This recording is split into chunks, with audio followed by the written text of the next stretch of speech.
Majukumu tuliopeana leo, dhamana tulizopeana leo, ni dhamana za kazi na si fahari. Kwamba na mimi ni waziri ikawa ndio fahari ulikotoka, unakokaa na kwengineko. Hapana. Tumebeba majukumu ya kwenda kuwatumikia wananchi. Kauli mbiu yetu, kazi na utu, tunasonga mbele. Na ule utu uanze na sisi wenyewe. Sisi wenyewe viongozi, mawaziri, manaibu mawaziri, ambao tunakwenda kuwasimamia wengine. Utu uanze kwetu sisi. Sasa kwa wale watakaobeba uwaziri kama fahari, nimeapa leo na mimi nimeukwaa na watanijua huko mtaani, basi tunafuatana polepole.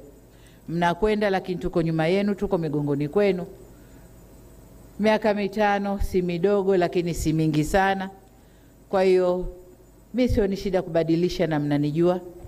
Na kipindi fulani mlishanisema nabadilisha sana. Nikasema ndiyo nabadilisha mpaka nipate yule ambaye atafanya kazi na mimi kwa moyo mkuu na kwa moyo mmoja. Mambo ambayo tumeahidi kwa wananchi au kwa taifa hili ni mengi mno. Kama nilivyosema kwenye hotuba yangu ya bunge juzi, ni mengi mno, lakini muda wa kuyatekeleza ni mchache sana, mchache mno. Kwa hiyo wale mlio hapa leo, aliye mzito akapunguze kilo kidogo.